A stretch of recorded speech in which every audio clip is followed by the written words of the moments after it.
नमस्कार, आप देख रहे हैं प्रदेश का सबसे भरोसेमंद news channel India news Rajasthan और आपके साथ मैं हूं सौरभ त्रिपाठी। हमारी खास पेशकश बड़ी बहस में आप सभी का बहुत बहुत स्वागत है, अभिनंदन है। आज हम बात करेंगे चुनाव से पहले कांग्रेस और बीजेपी में गुटबाजी की। केंद्रीय चुनाव मंत्री अर्जुन राम मेघवाल पर भ्रष्टाचार के आरोप लगाने वाले पूर्व विधानसभा अध्यक्ष कैलाश मेघवाल को बीजेपी ने बाहर का रास्ता दिखा दिया है।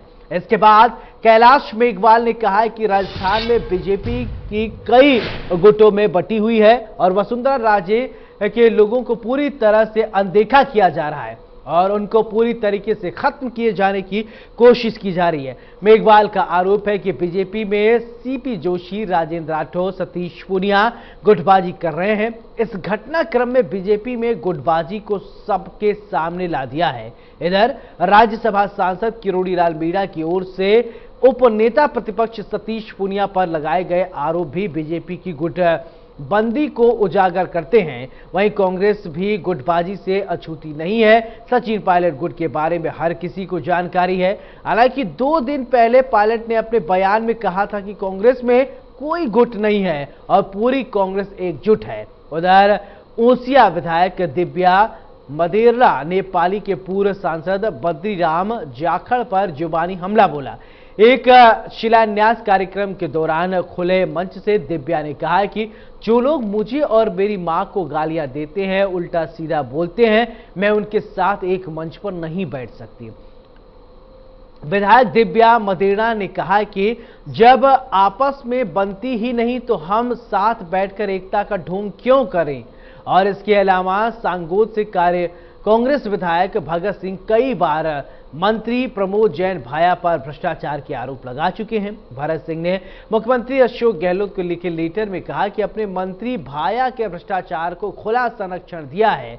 वही टिकटों को लेकर विधानसभा में क्षेत्रों में जा रहे पर्यवेक्षकों के सामने कांग्रेस और बीजेपी दोनों ही पार्टियों में कई जगहों पर हंगामा और हाथापाई भी देखने को मिली है। इन सबके बीच सवाल उठता है कि कांग्रेस में बीजेपी गुटबाजी किस हद तक हावी है।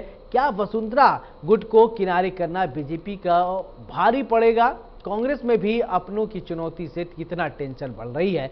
इन गुटबाजी की टेंशन के बीच चुनाव में कैसे नैया पार होगी, दोनों ही पार्टियों में एकता का मंत्र क्यों बेअसर हो रहा है और सियासी ताजा हवा और बताया जा रहा है सियासी ताज का ख्वाब ऐसे कैसे सफल होगा। इन सब के अलावा और भी कई सवाल उठते हैं जिन पर हमारी आज की बड़ी बहस केंद्रित रहेगी और चर्चा में हमारे साथ जयपुर स्टूडियो से कुछ खास मेहमान भी जुड़ेंगे।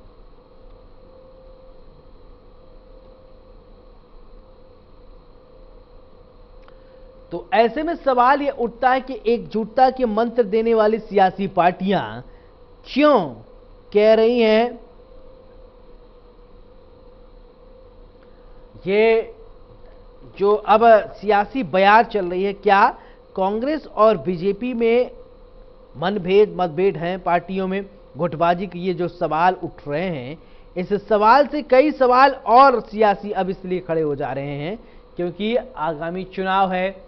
चुनाव को देखते हुए अब ये देखना होगा कि क्या वास्तव में सभी नेता एकजुट होकर चलेंगे। अब कांग्रेस गुट की पहले बात कर लेते हैं। कांग्रेस में आपने देखा किस तरीके से सचिन पायलट और अशोक गहलोत में पहले गुटबाजी को लेकर बात हाई कमान तक, आला कमान तक पहुंच गई।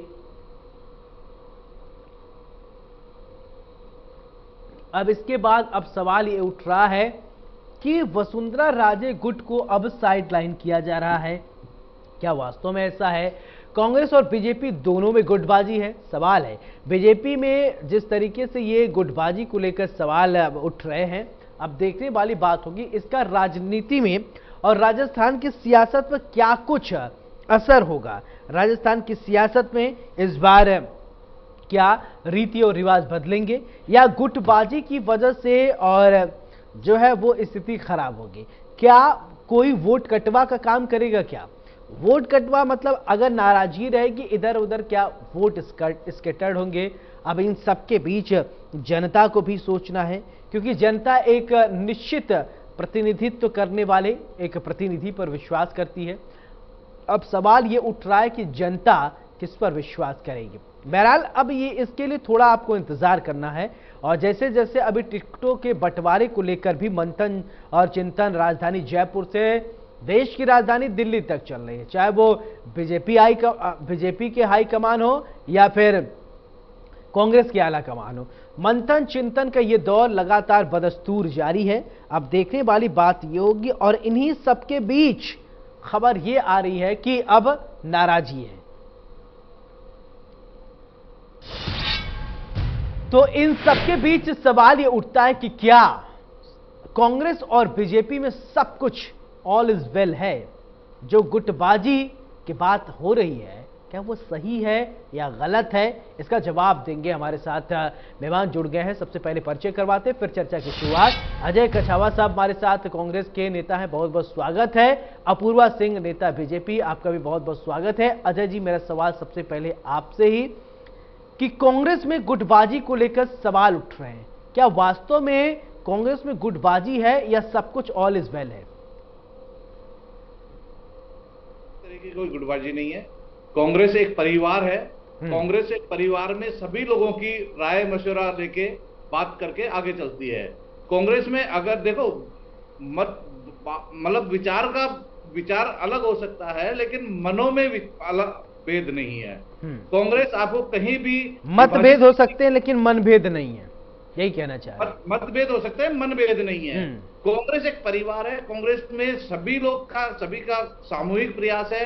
कांग्रेस एक सरकार, कांग्रेस जो है वो आम जनता की पार्टी है। आम जनता की भलाई के लिए देश की सुरक्षा, संविधान की सुरक्षा और तमाम भारत की को ऊंचाइयों पे ले जाने के लिए एक कांग्रेस पार्टी है जिसने स्वतंत्रता से लेके आज तक काम किया है। और कांग्रेस ही एक वो पार्टी है जो भारत को इंडिया को भारत और भारत को एक ऊंचाई बिल्कुल। लेकिन आप देखिए अजय जी, लेकिन इस बात को भी नहीं भुलाया जा सकता, अभी बीच में ऐसा राजस्थान की सियासत में एक ऐसी बयार बहने लगी थी कि अशोक गहलोत और सचिन पायलट दो अलग अलग धड़े हो गए। आप इसको भी भुला नहीं सकते। आपके बीच में जो है आला कमान को इंटरफेरेंस करना पड़ा, कुछ दिल्ली से बड़े नेता गए, मान मनौवल किया गया।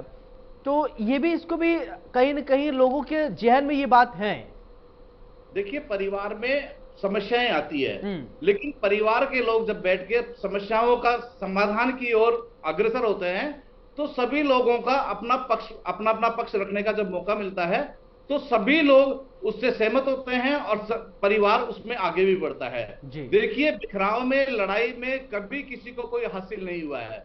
आप ये देखिए कि भारतीय जनता पार्टी ने देश में भी विभाजन करने की बात की है, संविधान को भी तोड़ने की बात की है। आप ये देखिए, राजस्थान सरकार जो है वो आम जनता को भलाई करते हुए, आम जनता को, सभी लोगों को साथ लेते हुए चलने का प्रयास किया है। आप ये देखिए, भारतीय जनता पार्टी ने जिस दिन से राजस्थान सरकार बनी है, वेरी फर्स्ट डे से सरकार तोड़ने के तमाम प्रयास किए हैं। लेकिन क्या होता है कि आप खड्डा दूसरे के लिए खोदते हो तो गिरना आपको ही है। कभी भी विकास के लिए विध्वंसक कार्रवाई विकास के लिए सहायक नहीं हो सकती है। सहायक तो पॉजिटिव आप काम करोगे तो वो आपके लिए लाभदायक होगे, उसके अलावा कुछ नहीं है। भारतीय जनता पार्टी का जो विभाजनकारी का एजेंडा है, जिस एजेंडे को वो लेके तैयार हुई है, जिस एजेंडे को लेके वो सरकार में आई है, आज उसी का एजेंडा उसके ऊपर भारी पड़ रहा है। आप ये देखिए, कभी करोड़ी लाल मीणा सतीश पूनिया पे की मीटिंगों में नहीं जाते, कभी आपके कैलाश मेघवाल, अर्जुन राम मेघवाल पे आरोप लगाते हैं, कभी कोई वसुंधरा राजे पे आरोप लगाता है, कोई कभी सतीश पूनिया पे आरोप लगाता है। और भारतीय जनता पार्टी, मुझे देखिए, अभी तो ये शुरुआत है। अभी तो जैसे जैसे चुनाव मंडेगा वैसे वैसे भारतीय जनता पार्टी की फूट आप लोगों के सभी के सामने आएगी। और ये देखिए कि भारतीय जनता पार्टी, मैं कल से ये बात देख रहा हूं, जब से कैलाश मेघवाल जी ने भारतीय जनता पार्टी अर्जुन राम मेघवाल की बुराई की है, उसी दिन से भारतीय जनता पार्टी के प्रवक्ता, भारतीय जनता पार्टी के जितने भी नेता है, एक कैलाश मेघवाल की आयु को लेकर तरह तरह के कमेंट्स कस रहे हैं। आप ये देखिए कि भारतीय जनता पार्टी छोड़िए, ठीक है। एक बात मेरा और आपसे सवाल कि कुछ पूर्व आईएएस आईपीएस भी कांग्रेस में भी शामिल हुए हैं और कुछ आपके जमीनी कार्यकर्ता जो है लगातार काम कर रहे हैं। टिकटों को बंटवारा को लेकर यहां भी एक पेच फंसता हुआ नजर आ रहा है, कैसे आप सामंजस्य स्थापित करेंगे? देखिए, कांग्रेस में कोई भी आईएएस और आरएएस की भर्ती हमने एक समारोह के रूप में भर्ती नहीं की है। आपने पिछले दिन कुछ दिनों पहले देखा होगा कि भारतीय जनता पार्टी राजस्थान में कुछ अधिकारियों को लेके कुछ एक आयोजन किया था। इन्होंने प्रेस विज्ञप्ति भी जारी की थी, प्रेस कॉन्फ्रेंस भी की थी। तो आप ये देखिए कि जो कार्यकर्ता सारा दिन 5 साल जिसने काम किया है, जिसने दरी पट्टी उठाई है, जिसने संगठन के लिए अपना सब कुछ न्यौछावर किया है, आप उसका हक मारने का भारतीय जनता पार्टी प्रयास कर रही है। भारतीय जनता पार्टी एक बहुत ही ज्यादा एक गलत फहमी में है। अजय जी, आप लगातार भारतीय जनता पार्टी का ही आपको फिक्र है, लेकिन मुझे लगता है कि कांग्रेस का फिक्र करते तो कांग्रेस की स्ट्रेटजी बताते तो ज्यादा अच्छा रहता। चिंता आपको ज्यादा सता रही है भारतीय जनता पार्टी की। चलिए कोई बात नहीं, अच्छी बात है, आप सत्ता में है, अगर भारतीय जनता पार्टी की आप चिंता कर रहे हैं तो अच्छी बात है। चलिए अपूर्वा जी हमारे साथ जुड़ गई हैं। अपूर्वा जी, मेरा सवाल आपसे, बीजेपी में गुटबाजी को लेकर बहुत तेजी से चर्चा है कि बीजेपी में गुटबाजी अंदर खाने में चल रही है। वसुंधरा राजे के कुछ जो करीबी हैं उनको साइडलाइन करने की कोशिश की जा रही है। क्या ये जो बातें सियासत में हो रही हैं ये सही हैं? देखिए, मैं इन बातों को, इन दावों को सिरे से नकारती हूं। भारतीय जनता पार्टी में संगठन सर्वोपरि है। जहां तक बात रही आदरणीय वसुंधरा राजे जी की, तो वो हमारी राष्ट्रीय उपाध्यक्ष भी हैं और हमारी भूतपूर्व मुख्यमंत्री हैं। उन्होंने 2 सक्सेसफुल टेन्योर जो है वो राजस्थान की जनता की सेवा में अपने आप को समर्पित किया है। और जैसा कि आप सब ने देखा होगा, जब परिवर्तन यात्राएं हमारी शुरू हुई तो चारों ही यात्राओं के उद्घाटन में मैडम मौजूद थी। और यही नहीं, मैडम ने अपना आगामी समय भी जो है वो यात्राओं के तहत दिया। मगर आपको भी पता होगा कि उनके परिवार में एक जो सदस्य हैं उनकी जो तबीयत है वो काफ़ी दिनों से नासाज है। इस वजह से वो बहुत ज़्यादा समय नहीं दे पा रही है, पर वो अपना आशीर्वाद, अपना मार्गदर्शन सदैव पार्टी के साथ रखती हैं और जब भी वो समय निकाल पाती हैं वो हमारे साथ आके खड़ी होती हैं। और आज भी वो एकदम, जिसको कहते हैं ना कि डेडिकेटेड वर्कर की तरह इस पार्टी के लिए खड़ी हैं। तो आप गुटबाजी की बात तो नहीं करें, और विशेष रूप से मैं कहती हूँ उन लोगों को तो नहीं करनी चाहिए जिनकी गुटबाजी जो है वो पूरे देश में चर्चे में रही। पहली बार इतिहास में ऐसा हुआ होगा कि 52 दिन कोई सरकार जो है वो बाड़ेबंदी में रही हो। ऐसा न भूतो न भविष्य की कल्पना है। सोचिए, इस प्रदेशवासियों ने 52 दिन सरकार को बाड़ेबंदी में पाया। कहाँ गए होंगे वो लोग जिनको अपनी ग्रीवेंसेस सुनानी होंगी? कहाँ गए होंगे उनके मंत्री? कैसे फाइल्स पास हुई होंगी? क्या इन्होंने कभी सिस्टम को देखा, कभी सुना? नहीं।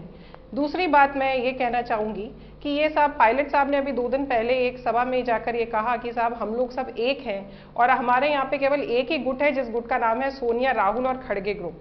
तो मैं एक बात जानना चाहती हूँ कि अगर यही ग्रुप है तो इन्होंने डिप्टी सीएम के पद से रिजाइन क्यों दिया? क्या वो गुटबाजी का जो है वो एक जीता जागता नमूना नहीं था? आज अगर इनके बीच में अगर गुटबाजी नहीं होती तो शायद कांग्रेस के जो मुख्यमंत्री हैं वो सचिन पायलट जी होते।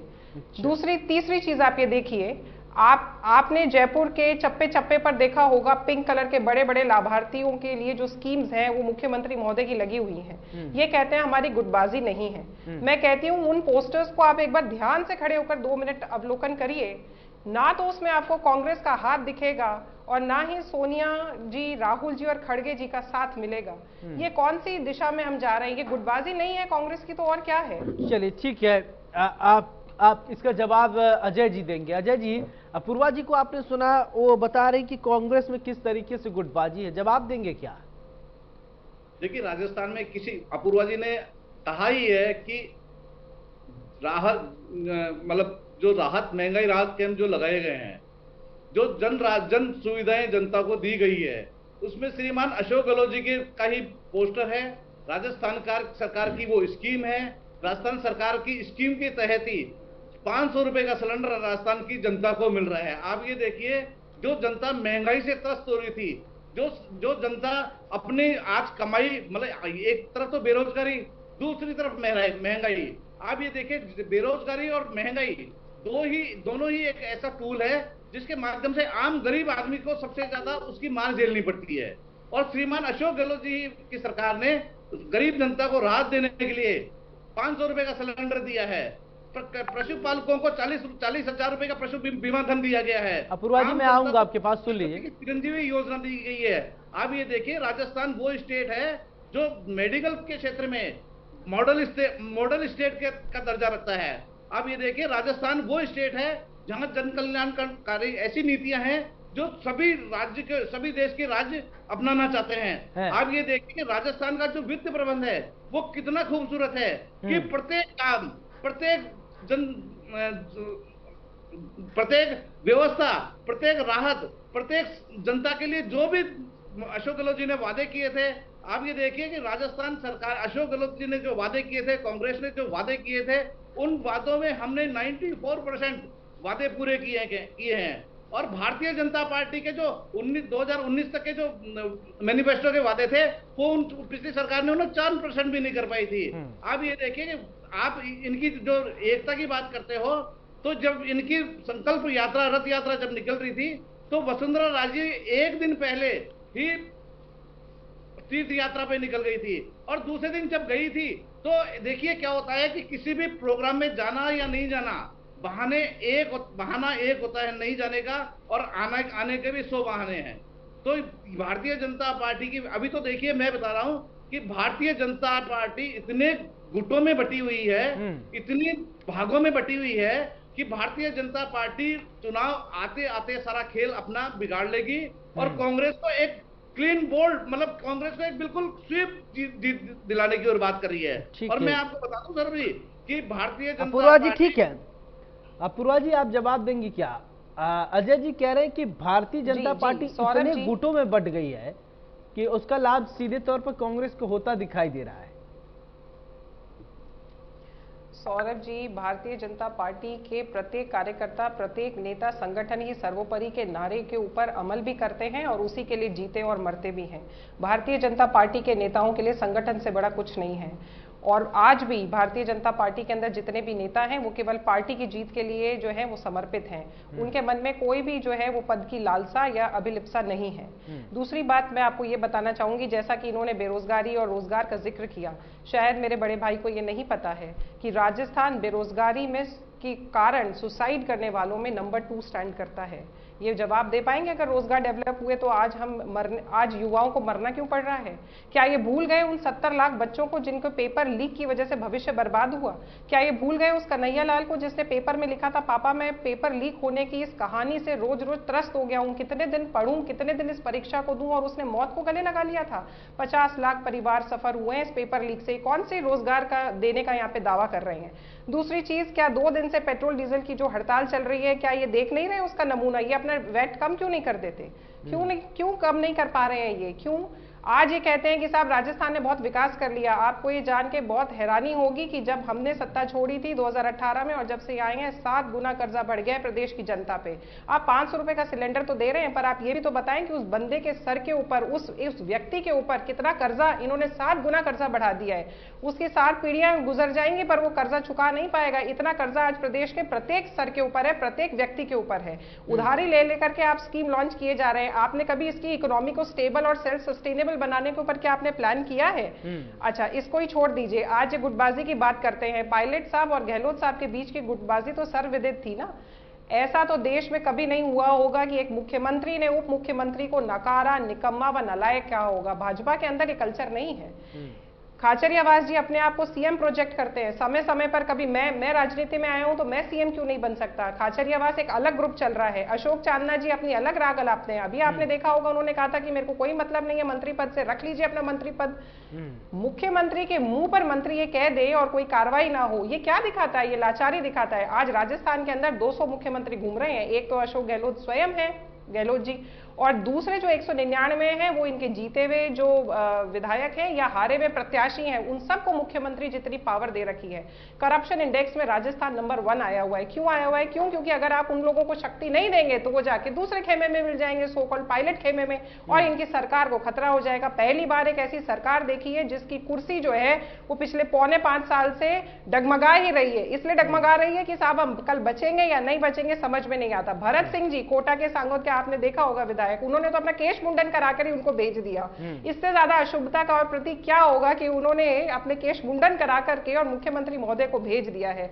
गुड़ा जी तो अब खैर इनकी पार्टी में नहीं रहे, मगर उन्होंने खुद ने महिला सुरक्षा के ऊपर इनके सदन में खड़े होकर सवाल उठाए। दिव्या मदेरणा जी ने खुद ने अपने खड़े होकर के सदन के बाहर विधानसभा के बाद प्रेस कॉन्फ्रेंस की और उसके अंदर कहा कि मैं स्वयं महिला विधायक होकर के इस देश में, अगर इस राज्य में, इस प्रदेश में गहलोत जी की सरकार में अपने आप को सुरक्षित महसूस नहीं करती हूं। पुलिस मेरे साथ थी, तब भी मेरी गाड़ी पर आक्रमण हो गया और वो आज भी खुले घूम रहे हैं, सरकार ने उनके अगेंस्ट कोई वो नहीं लिया। तो इससे ज्यादा जो है ना वो गुटबाजी कांग्रेस से ज्यादा आज तक ना किसी ने देखी थी ना देखी होगी। चलिए ठीक है अजय जी, पूरा तोहमत बढ़ दिया कि सबसे ज्यादा जो है वो गुटबाजी कांग्रेस में ही है। अब आप एक एक लोगों कई नाम भी जुड़ा दिया अपूर्वा जी ने। अब मैं चाहता हूं कि आप इसका स्पष्टीकरण दें, अगर गुटबाजी नहीं है तो इतने नाम कैसे जुड़ाए गए अपूर्वा जी की तरफ से? देखिए, भारतीय जनता पार्टी का एक ही एजेंडा है कि राजस्थान सरकार को बदनाम किया जाए। आपने अभी कुछ ही दिन पहले मणिपुर की घटना को लेकर पूरे देश देख रहा है कि 5000 हथियार और 500 लोगों की हत्याएं वहां हो चुकी है और आज भी शांति कायम नहीं है। जब श्रीमान नरेंद्र मोदी जी को मणिपुर के बारे में 2 शब्द कहने को कहा गया तो प्रधानमंत्री ने राजस्थान से तुलना, मणिपुर से की तुलना राजस्थान से की है।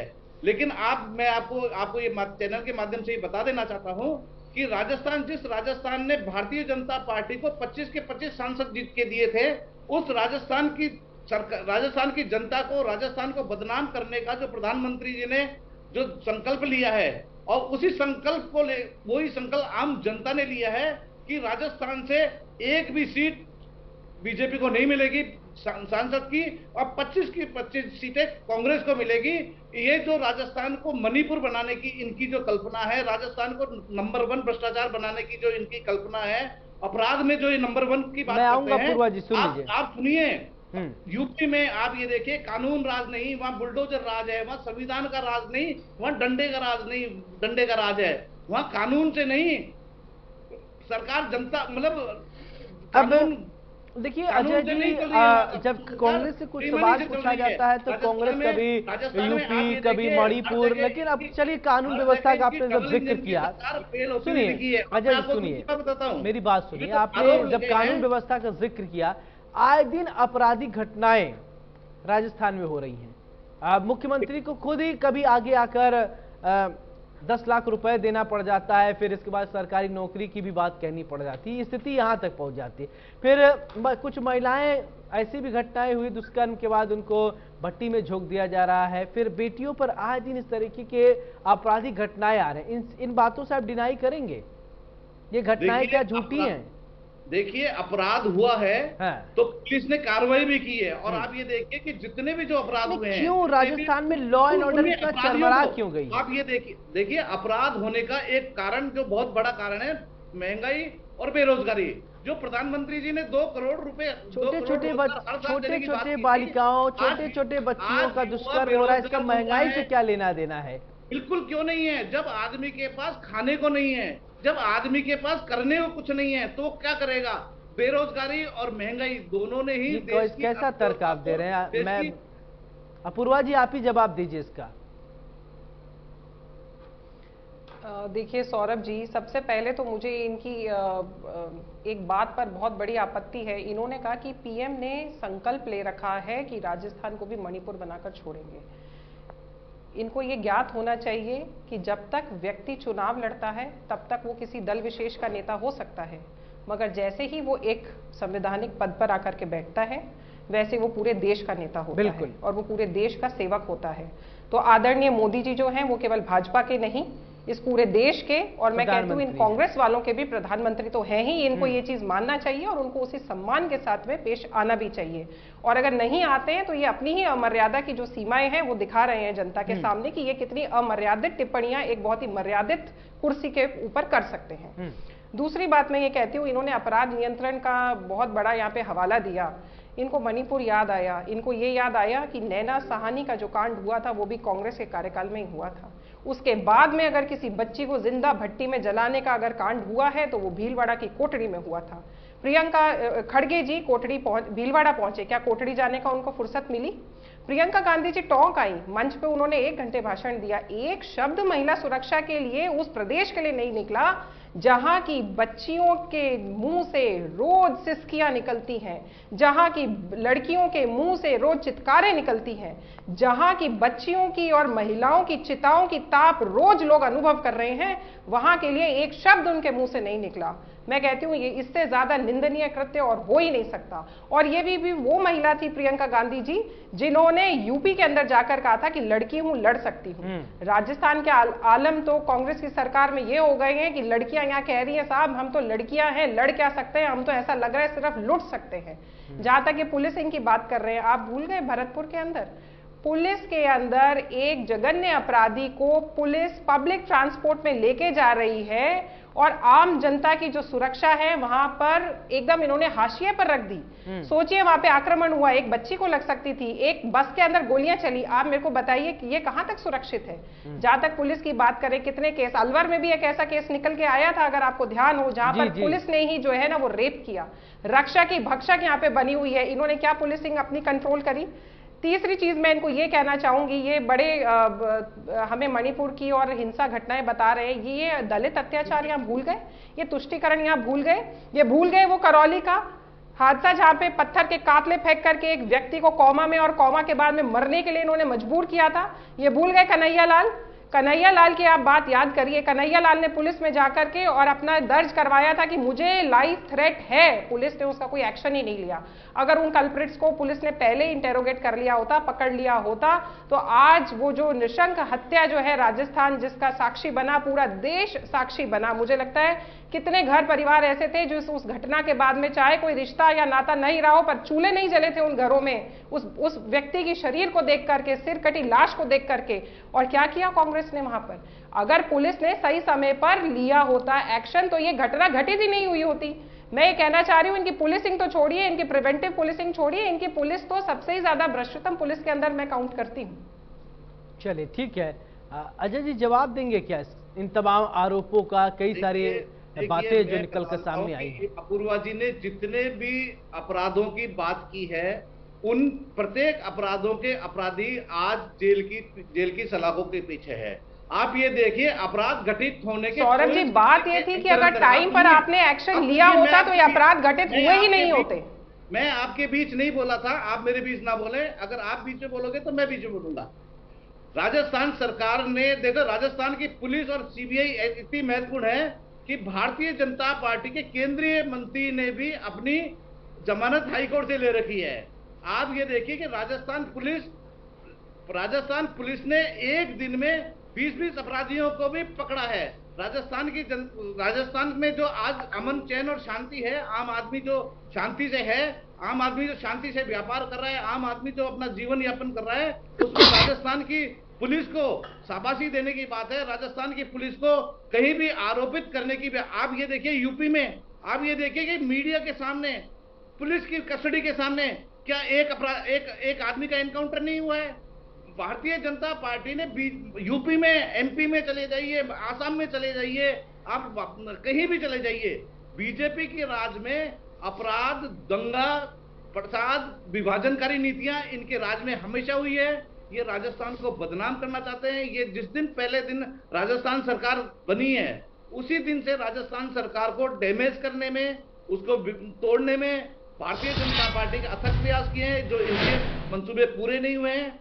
और श्रीमान अशोक गहलोत जी की जो जन कल्याण की नीतियां हैं, उसके माध्यम से जनता इतनी लाभान्वित हुई है। जनता हर घर में, आप ये देखिए, लाभार्थी है राजस्थान सरकार की तरफ से। और जहां तक वित्तीय प्रबंध की बात है, देश में जब 2014 से पहले 50 लाख करोड़ का देश पे कर्जा था, आज 1,51,000 करोड़ का कर्जा हो गया। अब किस तरह की, आज दक्षिण कोरिया से भी हिंदुस्तान सरकार ने 4 अरब डॉलर उधार मांगा है। तो ये वित्त व्यवस्था है कि आप जनता से पेट्रोल डीजल के माध्यम से इतना रुपया लूट रहे हो। जहां एक और चलिए, जनता के लिए इतना पेट्रोल डीजल की बात आपको याद है, तो अभी ये प्रदर्शन भी तो चल रहे हैं राजस्थान में। डीजल और पेट्रोल ठीक है, कई दिनों से प्रदर्शन चल रहे हैं। आपने पेट्रोल डीजल का जिक्र किया, अभी अपूर्वा जी ने भी काउंटर किया था कि इतना चिंता है, तो अभी आपने कोई मीटिंग बुलाई क्या? जो प्रदर्शनकारी हैं लगातार कर रहे हैं प्रदर्शन, लोग परेशान हो रहे हैं। मनमोहन सिंह जी के राज में जब क्रूड 70 रुपए 140 रुपए बैरल में था, उस समय आम जनता को पेट्रोल 50 रुपए में मिल रहा था। लेकिन मुझे ये समझ में नहीं आता, देखिए सुनिए मेरी बात कि हम मौजूदा सरकार से जब हम सवाल पूछते हैं तो 10 साल पहले चले जाएंगे, 15 साल पहले, कोई 50 साल पहले। मौजूदा अरे वर्तमान में क्यों नहीं आप लोग जीते? आज दिक्कत है, आज सही कीजिए। इसी सरकार ने वादे किए। सुनिए तो मेरी बात, अजय जी, अगर प्रॉब्लम आज है तो कहते हैं ना, एक ऐसी कहानी हो गई, एक था राजा, उस टाइप की कहानी नहीं चलेगी। अब बेरोजगारी की बात की थी, महिला सुरक्षा की बात की थी, इन्होंने युवाओं को रोजगार देने की बात की थी। ये बताइए भारतीय जनता अरे मेरा सवाल आज के करंट सिनेरियो पे है। अभी आप पेट्रोल डीजल की बात कर, बैठ कुछ कम करने के लेकर लगातार प्रदर्शन कर रहे हैं ना पेट्रोल कर्मी, उनके लिए कभी आपने कोई गाइडलाइन जारी किया क्या? बातचीत करने की कोशिश किया आप लोगों ने? समाधान निकालने कोई बात की, कोई पहल किया? कुछ नहीं, प्रदर्शन जारी है, जनता परेशान हो रही तो होने दो, क्या मतलब है? साहब एसी में बैठे हैं।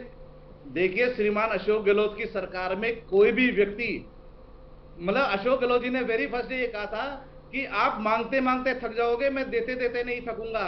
आप ये देखिए, इन लोगों की भी पेट्रोल डीजल मांग तो रहे हैं, कहाँ दे रहे हैं आप लोग? पेट्रोल डीजल वालों की समस्या को लेके भी मंथन चल रहा है, इनकी समस्या पे भी गौर किया जा रहा है और इनकी समस्या का भी समाधान निकाला जाएगा। लेकिन मैं आपको एक बात बता देता हूँ, पेट्रोल और डीजल पे वेट, और केंद्र सरकार रोज सेस लगा रही है। सेस में केवल भारत सरकार का हिस्सा है। पेट्रोल वेट में आप जीएसटी लगने के बाद ये देखिए कि सरकार, राज्यों की कमाई खत्म हो गई। ठीक है अपूर्वा जी, ठीक है, आप ये जो बात कह रहे हैं ना, मैं इनसे एक, क्योंकि विपक्ष में है तो ज्यादा बेहतर इनको पता होगा। अपूर्वा जी, मुख्यमंत्री अशोक गहलोत साहब हमेशा सार्वजनिक मंच से ये कहते रहते हैं, अभी इनके प्रवक्ता भी यही कहे हैं अजय जी, कि आप मांगते मांगते थक जाएंगे, मैं देता देता नहीं थकूंगा। क्या राजस्थान में ऐसा है क्या? जनता ने जो मांगा सरकार ने वो दिया, कि ये भी एक कहते हैं ना सगुफा है, चुनावी सगुफा है, ऐसा तो नहीं है?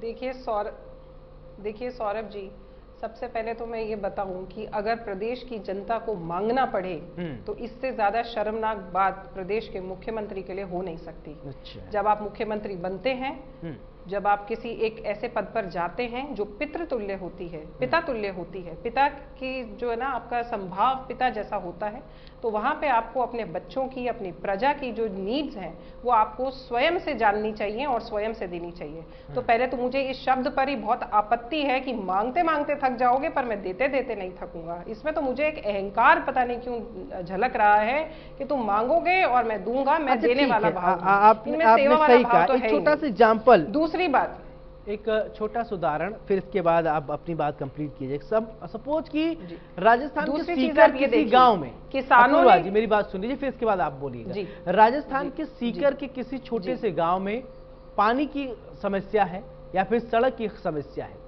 अगर लोग वहां जाकर अगर मांगते हैं कि प्रशासन से, मुख्यमंत्री से मांग करते हैं कि ये व्यवस्था सही करा दी जाए, और मुख्यमंत्री उसको सुन लेते हैं और सही हो जाता है, तो क्या ये शर्म की बात है? ये शर्म की बात नहीं है। मैं देखिए आपको एक थ्योरी बताती हूँ सौरभ जी। सबसे अच्छा प्रशासन या सबसे अच्छी सरकार उसे माना जाता है जहाँ पे प्रशासन और सरकार की जरूरत ही खत्म हो जाए। अब मैं इसको एक एग्जाम्पल से समझाती हूँ। आज हमें प्रशासन की, पुलिस की जरूरत क्यों है? लॉ एंड ऑर्डर को मेंटेन करने के लिए ना। अगर समाज स्वयं से ही इतना विकसित हो जाए, इतना उसके अंदर संज्ञान आ जाए कि लॉ एंड ऑर्डर वो ऑटोमेटिकली मेंटेन कर ले, इतनी सभ्यता संस्कृति उच्च स्तर पर चली जाए, तो पुलिस की जो है वो जरूरत ही खत्म हो जाती है। तो मैं कहती हूँ कि जो विकास की थ्योरी पर ये बात करते हैं, मांगना, भाई मेरे यहाँ पे सड़क नहीं बनी, स्वाभाविक है मैं जाकर के बोलूंगी कि मेरे यहाँ सड़क नहीं बनी, मगर मुखिया को ये कहना कि तुम मांगते मांगते थक जाओगे और मैं देते देते नहीं थकूंगा, ये मुझे बहुत शर्मनाक लगता है। दूसरी बात मैं आपको ये बताऊं, इन्होंने कहा था कि साहब किसानों का कर्जा 1 2 3 4 5 6 7 8 9 10 और उस इतने के अंदर बस आपका कर्जा माफ हो जाएगा। आपको जान के हैरानी होगी कि 19,500 से ज्यादा किसानों की जो है वो संपत्ति कुर्क हो गई है, उनकी जमीनें नीलाम हो गई हैं। किसानों की कितनी आत्महत्याओं के मामले ऐसे हैं जो विदित ही नहीं है। क्यों? क्योंकि बेचारों ने कर्जे के मारे, बेटी की शादी का कर्जा करना था, बहन के यहाँ कोई चीज देनी थी, भरना था, बात भरना था। सामाजिक इतनी हमारी विषमताएं हैं जिसको पूरा करने के लिए उन बेचारों ने मौत को गले लगा लिया। राजस्थान की महिलाओं को ये मोबाइल दे रहे हैं ना, राजस्थान की महिलाओं ने तो अपने लिए सुरक्षा मांगी थी, एक सुरक्षा से पूर्ण एक वातावरण मांगा था जहां पे वो अपने हौसलों को पंख दे सके और उन पंखों से आसमान को छूने की उड़ान उड़ सके। इन्होंने क्या वो सुरक्षित आयाम दिया? एक बच्ची के साथ जो गड़बड़ियां जो हुई होती है ना सौरभ जी। अच्छा ठीक है अपूर्वा जी, ये सारी जो गड़बड़ी हुई, क्या ये अशोक गहलोत सरकार में ही हुई कि या बीजेपी सरकार में सब कुछ अच्छा था? क्या राजस्थान से अपराध खत्म हो गया था? आपने जीरो अपराध कर दिया सवाल आपने सौरभ जी। मैं राजस्थान की अभी गत 1-2 महीनों की 2 मेजर घटनाओं पर बात करना चाहूंगी। पहली है भीलवाड़ा की, दूसरी है सवाई माधोपुर। भीलवाड़ा के अंदर जिस बच्ची को रेप किया गया, गैंग रेप हुआ, फिर उसको जिंदा जलाया गया, फिर उसके शरीर के टुकड़े काटे गए, इससे और फिर उसको कुएं मतलब नदी, तालाब, मिट्टी के अंदर दबाया गया। आपको ज्ञात होगा कि जब वो बच्ची गायब हुई थी तो उस बच्ची के पेरेंट्स गए थे पुलिस के पास में, पूरे गांव के लोग भी गए थे। पुलिस ने क्या कहा? जाओ आधार कार्ड लेकर आओ। चली गई होगी कहीं इधर उधर बकरी चराती हुई, आ जाएगी। समय पर अगर पुलिस ने इस पे कठोर कदम उठाया होता तो वो बच्ची बच सकती थी। दूसरी घटना है सवाई माधोपुर की, जहां उस बच्ची के साथ रेप हुआ, फिर उस बच्ची को गोली मारी गई, उस पे एसिड फेंका गया और फिर उसकी लाश को कुएं में डाला गया। सोचिए, अपराधियों का मन उसको मतलब उसकी दुर्गति करते करते माना नहीं। उस घटना के अंदर भी आप देखिए, जो उसके पिता थे वो 2 दिन पुलिस के चक्कर काटते रहे, मगर पुलिस ने क्या कहा? कहीं चली गई होगी। प्रकारांतर से उन्होंने शब्द लिए कि कहीं अपने किसी दोस्त के साथ भाग गई होगी। वो तो अगर हमारे मौजूदा सांसद महोदय वहां नहीं उतरे होते तो मुझे लगता है उस बच्ची के साथ में न्याय कभी हो ही नहीं पाता। मैं कहती हूँ हम समाज में रहते हैं, समाज में घटनाएं भी घटित होती हैं, पर अगर पुलिस इतनी लाचार अवस्था में और इतनी लाचार अवस्था में अगर बेचारे जो विक्टिम्स हैं उनको लेकर के आएगी तो अपराधियों के बार बोल चुके हैं, हो ही जाएंगे ना। अपूर्वा जी ये दूसरी बार बोल रहे हैं कि राजस्थान में पुलिस जो है वो लाचार है। क्या पुलिसिया तंत्र को मजबूत करने के लिए आप लोगों ने कोई पहल नहीं किया, या ऐसी व्यवस्था? अभी राजस्थान पुलिस भी कुछ कह रही थी, साहब हमको थोड़ा हाईटेक होने की जरूरत है। क्या पुलिसिया तंत्र को वो व्यवस्था उपलब्ध नहीं कराई जा रही है जो होनी चाहिए वास्तव में? देखिए सौरभ जी, ये देश बहुत बड़ा है, साधनों का अभाव तो है, लेकिन जो साधन है उन साधनों का भरपूर उपयोग कहीं हो रहा है तो राजस्थान में हो रहा है। आप ये देखिए, अपराध की बात तो राजस्थान सरकार ने, श्रीमान अशोक गहलोत जी ने पहले ही दिन प्रत्येक पुलिस एसपी को एक दिशा निर्देश दे दिए थे कि कोई भी व्यक्ति आए, कोई भी शिकायत लेके आए, उसकी एफआईआर दर्ज करनी ही करनी है। मैं ये एक चीज नहीं समझ पा रहा हूँ, अपूर्वा जी को अपराध दिखाई दे रहा है, आपने कौन सा चश्मा लगा लिया है अजय जी? आपको अपराध नहीं दिखाई दे रहा। एक ही राज्य में आप दोनों रहते हैं, एक को अपराध दिखाई दे रहा है, एक लोग अपराध मुक्त बता रहे हैं। देखिए राजस्थान में 8 करोड़ लोग रहते हैं। अपराध एक भीलवाड़ा का ले लिया, एक कोटड़ी का ले लिया, क्या राजस्थान सरकार ने 5 साल राज किया है? प्रत्येक 21 बलात्कार हैं। एवरेज निकाले तो रोज के 21 बलात्कार हैं। अजय जी जेलों के अंदर है, एक भी आदमी जेल से छूटा हुआ नहीं है, एक भी व्यक्ति बाहर नहीं है। आप ये देखिए पुलिस की तत्परता देखिए। अरे ये तो ठीक है, लेकिन हो ही क्या रहा है? मुझे बता दें, आंकड़ा होगा ना अजय जी आपके पास। हो ही क्यों रहे हैं अपराध? क्यों ऐसा नहीं हो जाए कि ऐसी व्यवस्था कायम कर दिया जाए कि अपराधी जो है वो थर थर कांपने लगे कि हाँ ठीक है, अगर अपराध किया तो मामला गड़बड़ है। अपूर्वा जी जिस अपराध की बात कर रही है ना, तो कल ही जो एक इनकी मंडल अध्यक्ष कल ही पकड़ी गई है फिरौती के मामले को लेके। भारतीय जनता पार्टी को राजस्थान को बदनाम करना है, राजस्थान को ये मणिपुर आप जौहरीलाल जी मीणा को भूल गए क्या, जिनके बेटे पे रेप का केस है? देखिए मैं क्या कर रहा हूँ, जौहरीलाल जी का बेटा भी जेल में है, आप उसको भी मत मानिए, जेल के बाहर है। यहाँ कानून का राज है, यहाँ पक्षपात नहीं है। हर आदमी के लिए जो अपराध करेगा, जो जहर खाएगा वो मरेगा। आप ये तय मान लीजिए। राजस्थान की पुलिस में दम है, राजस्थान में अपराधी भाग चुके हैं, राजस्थान में अपराधियों को फॉलो करने वाले भी लोग नहीं है। आप ये देखिए कि अपराध की बात केवल भारतीय जनता पार्टी करती है। सौरभ जी, मैंने तो पहली बार देखा है जहाँ सचिवालय में सोना निकल रहा हो।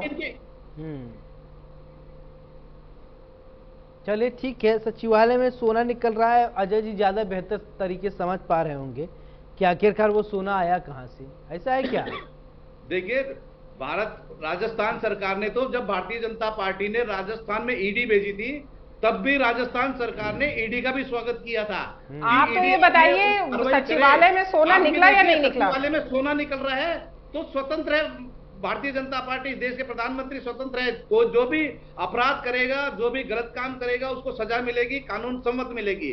आप कांग्रेस का भी कोई आदमी है तो आप पकड़िए उसको, उसका अपराध किया तो उसको दंड दीजिए। कांग्रेस इस मामले में हम कैसे पकड़े अजय जी? पुलिस आपकी है, आपको पकड़ना चाहिए। नहीं, अगर आपको लगता है कि हमारी पुलिस कार्रवाई नहीं करी तो देश के प्रधानमंत्री नरेंद्र मोदी जी है। ऐसा नहीं है कि राज्य में, तो आपको ये भी पता होना चाहिए अजय जी कि सीबीआई के पास में कोई भी केस जाने से पहले जो है वो मुख्यमंत्री को जो है वो परमिशन देनी पड़ती है। आप दे दीजिए, हम जांच कर लेंगे। देखिए, राजस्थान में एक बात बताऊं आपको, आरपीएससी मेंबर को भी हमने पकड़ा है, एसपी को भी पकड़ा है, आईपीएस को भी पकड़े हैं, रंगे हाथ। आपने नहीं पकड़ा है, आपने नहीं पकड़ा है। देखिए अजय जी, हाँ अजय जी, केवल पुलिस को और कांग्रेस पार्टी को छोड़ के सबको पता है कि ये पेपर लीक में कौन सी बड़ी मछली शामिल थी। देखिए, जो आप पेपर लीक की बात कर रहे हो, सबको पता है, राजस्थान के एक बच्चे को पता है। देखिए मेरी बात सुने, व्यापम भर्ती घोटाला सुना है आपने बीजेपी के देखिए, भर्ती घोटालों पर अगर आप बात करेंगे तो मेरी तो जड़ी लग जाएगी। भारतीय जनता पार्टी केवल एक ऐसी पार्टी है जिसमें पिछले 9 सालों से जो है वो निष्कलंक, बिना किसी कलंक के जो है उसने राज किया है। एक भी घोटाला तेलंगाना का जो अध्यक्ष है ना, वो पेपर बेचते हुए पकड़ा गया है। आपका बंगारू लक्ष्मण रिश्वत लेते पकड़ा गया है। आप भ्रष्टाचार की और रिश्वत की बात ही ना करें, क्योंकि आप लोगों के मुंह से। और जब आरपीएससी मेंबर कहते हैं कि मैं 1.5 करोड़ रुपया देकर के मेंबर बनाऊं, तब हमने आरपीएससी मैं 1.5 करोड़ देकर के मेंबर बनाऊं, कम से कम पैसे वसूल हुआ तो सही। तो ये आप बताएं भी तो सही अजय जी कि उन्होंने 1.5 करोड़ रुपया किसको दिया था? वो तो हमने जेल में डाला है ना। कैसे एक वर्ग विशेष के 100 लोग जो हैं, कैसे एक क्षेत्र विशेष के 100 लोग थानेदार की भर्ती में भर्ती हो जाते हैं, कैसे एक पर्टिकुलर व्यक्ति। चलिए ठीक है, अभी तक खूब आरोप प्रत्यारोप आप लोगों ने लगाया एक दूसरे पर, ठीक है, आरोप प्रत्यारोप लगाए। और आज का जो सेंट्रल पॉइंट हमारा डिबेट कर रहा है उस पर फिर से हम फोकस्ड करते हैं। अभी आप लोगों ने, अपूर्वा जी आपने भी खूब आरोप लगाए और अजय जी आपने भी खूब आरोप लगाए। विपक्ष को दिखता है, सत्ता पक्ष को नहीं दिखता है, ये बड़ी अलग की विडंबना है। बहरहाल आज हमारा जो मेन पॉइंट है, हम गुटबाजी को लेकर ही बात कर रहे थे। दरअसल ये खबरें ऐसी आई कि राजस्थान में साहब गुटबाजी ऐसी हो रही है कि आने वाले चुनाव में इसका सीधे तौर पर असर देखने को मिलेगा। चलिए अपूर्वा जी आपसे सवाल, क्योंकि बहुत ज़्यादा आईएएस आईपीएस आपके बीजेपी में शामिल हो रहे हैं और उनको लगता है कि बहुत ज़्यादा आप लोग कुछ देखे होंगे, अच्छा समझते होंगे, तभी वो बहुत ज़्यादा धड़ाधड़ आईएएस आईपीएस पूर्व जो हैं वो शामिल हो रहे हैं, बीजेपी की सदस्यता ले रहे हैं। अब शामिल कोई हो रहा है तो उसकी एक मंशा होगी कि भाई हमको टिकट मिले, हम चुनाव लड़ें, विधायक बने या कुछ भी हो। और एक ज़मीनी कार्यकर्ता जैसे आप लोग भी काम कर रही हैं, लगातार मेहनत कर ही रही हैं कि हो सकता है कि टिकट मिले और आप भी चुनाव लड़े, पूर्वा जी भी कल के विधायक बन के हमारे साथ बैठे, अच्छा लगेगा हमको। लेकिन आप लोग बहुत जो ग्राउंड पर लगातार मेहनत कर रहा है उसको, और एक नया आईएएस या आईपीएस पूर्व कोई आया, कैसे आप लोग सामंजस्य बैठाएंगे कि टिकट दिया जाए? टिकटों को लेकर सबसे बड़ी झोल फंस रहा है, पेंच यहीं फंस रहा है। और जो दिल्ली से लेकर जयपुर, जयपुर से लेकर दिल्ली तक चिंतन मंथन का दौर जारी है। सौरभ जी देखिए, जो प्रशासनिक अधिकारी होते हैं वो एकमात्र ऐसे व्यक्ति होते हैं जिन्होंने सत्ता के दोनों पक्ष देखे होते हैं। उन्होंने सत्ता किसी की भी रही हो, वो हमेशा सत्ता में रहते हैं। उनको हम परमानेंट एग्जीक्यूटिव भी कहते हैं इसीलिए, क्योंकि चाहे बीजेपी हो, कांग्रेस हो, इर्रिस्पेक्टिव ऑफ पॉलिटिकल दल हो, वो हमेशा सत्ता में रहते हैं। और जब प्रशासनिक अधिकारी सत्ता में रहता है तो वो हर पार्टी के रंग रूप और चेहरे देखा हुआ होता है। तो अगर ज्यादा प्रशासनिक अधिकारी हमारी पार्टी में आ रहे हैं तो वो हमारी पार्टी के जो कार्य करने की शैली है और जनता के लिए अच्छा, समर्पित होने की जो सेवा भावना है उसको देख करके बहुत प्रैक्टिकल से सवाल। दूसरी बात ये है मैं प्रैक्टिकल बात ही कर रही हूँ Saurabh ji, let me complete please. उन्होंने दूसरी बात ये है कि जब प्रशासनिक अधिकारी आ रहे हैं और भाजपा में शामिल हो रहे हैं, शामिल होने में और टिकट मिलने में एक बड़ा अंतर होता है। भारतीय जनता पार्टी की जो वैचारिक पृष्ठभूमि है वो संगठन ही सर्वोपरि की है। वो भारतीय जनता पार्टी में आ रहे हैं तो वो संगठन का हिस्सा बनने आ रहे हैं। वो अपने प्रशासनिक अनुभवों को साझा करने और उससे पार्टी को और संगठन को लाभान्वित करने आ रहे हैं। जनता की सेवा किस तरीके से और बेहतर रूप में की जा सके वो अपने इन अनुभवों को साझा करने के लिए आ रहे हैं। अपूर्वा जी, क्या वो जो आ रहे हैं वो मार्गदर्शन मंडल में रहेंगे? उनको आप लोग मार्गदर्शन मंडल में रखेंगे? बीजेपी के एक मंडल है ना, बड़े वरिष्ठ लोग, हमारे संगठन के अंदर सक्रिय, वो हमारे संगठन के सक्रिय साथी बनके हमारे साथ जुड़ेंगे। चलिए ठीक है, आपके साथी बनके रहेंगे, अच्छी बात है। अजय जी, मेरा भी सवाल एक आपसे, कुछ अधिकारी आपके यहाँ भी पूरा आईपीएस आईएएस आए हैं, उनको टिकट देने के लिए क्या कोई पैरामीटर या कुछ नई रणनीति आप लेकर आएंगे, या फिर वो भी मार्गदर्शन मंडल में ही चले जाएंगे, कांग्रेस से प्रभावित वो भी होंगे? देखिए, कांग्रेस में टिकट वितरण का एक अलग ही तरीका है। कांग्रेस में जो व्यक्ति काम कर रहा है धरातल पे, जिसको जो जनता के बीच है, जो जिसको जनता चुनाव जिताने की स्थिति में है, उसी को टिकट दिया जाएगा। कोई आरपीएस आईपीएस राजस्थान कांग्रेस में आता है तो उसका स्वागत है, लेकिन किसी भी कार्यकर्ता का हक नहीं मारा जाएगा।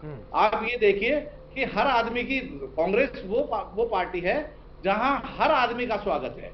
आप ये देखिए, हमारे कांग्रेस एक वो परिवार है जहां कोई भी पक्षपात हम किसी भी तरह का नहीं करते हैं, लेकिन कांग्रेस पार्टी में कार्यकर्ताओं के हक का सम्मान किया जाता है।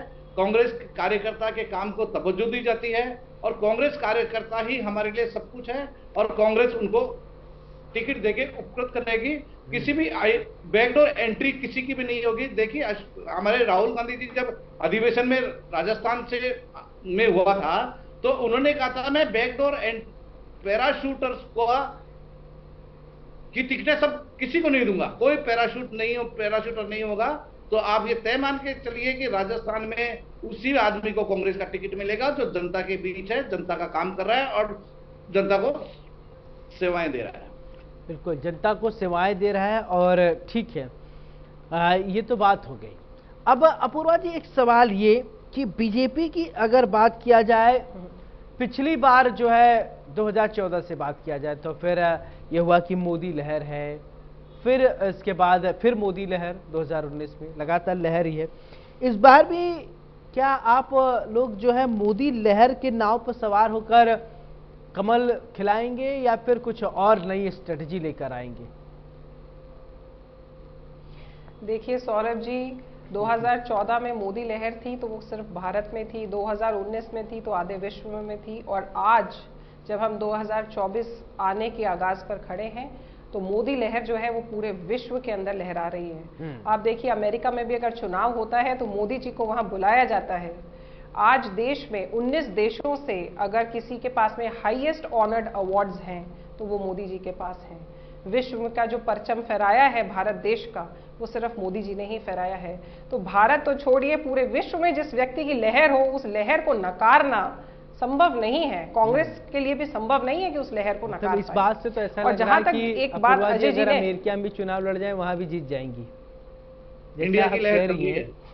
देखिए अपूर्वा जी तो संगठन के लिए समर्पित हैं, चुनाव की कोई बात नहीं है। मगर हाँ, ये बात जरूर है कि अगर अमेरिका में चुनाव होता है, सोचिए वो अमेरिका जो कभी सीधे मुंह भारत देश से बात नहीं करता था, उसके प्रेसिडेंट अगर अपने चुनाव के कैंपेन के लिए मोदी जी को आमंत्रित करते हों और मतलब एकदम श्रृंखलाबद्ध खड़े रहते हो उनके स्वागत के लिए, तो मैं कहूंगी कि ये नया भारत नहीं है? क्या इससे हम सबको गौरवान्वित होने का विषय नहीं है?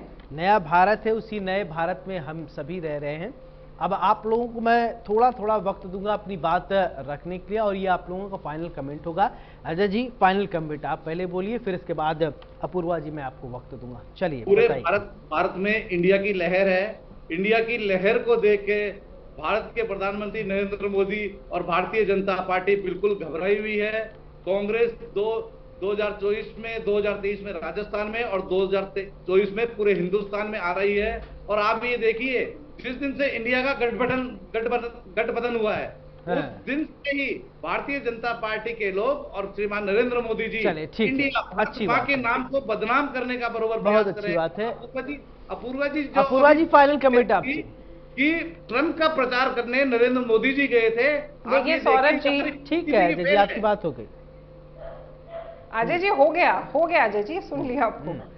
देखिए सौरभ जी, बात इतनी है कि 2000, देखिए पहली चीज तो ये है कि अजय जी को ये फाइनल कमेंट में मैडम मोदी जी प्रधानमंत्री हैं, इसलिए थोड़ा तमीज से बात जी। देखिए 2023 के अंदर निश्चित रूप से हम 160 प्लस सीट्स के साथ में राजस्थान, और 2024 के अंदर हम पहले लास्ट टाइम तो 300 प्लस थे, इस बार 400 पार सीटें लेकर के हम कमल खिलाएंगे, परिवर्तन लाएंगे और अमृत काल की तरफ आप लोग परिवर्तन यात्रा भी कर रहे हैं और देखो विकास के पथ पर लेकर जाएंगे और विश्व में नंबर 1 बनाएंगे। चलिए अपूर्वा जी बहुत बहुत शुक्रिया आपका, अजय जी आपका भी बहुत बहुत शुक्रिया।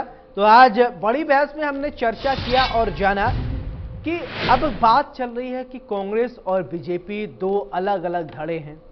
अब बीजेपी में गुटबाजी की बात चल रही है, कांग्रेस में भी गुटबाजी की बात चल रही है, और अभी हमारे जो पैनलिस्ट थे उनको दिखाई नहीं दे रहा है, वो एक दूसरे पर आरोप और प्रत्यारोप ही लगा रहे हैं। बहरहाल अब ये देखने वाली बात होगी कि क्या वास्तव में ये गुटबाजी है या नहीं, जनता समझ रही है। इसका आने वाले चुनाव पर भी असर देखने को मिल सकता है। बड़ी बहस में मेरे साथ फैला लेते हैं। नमस्कार।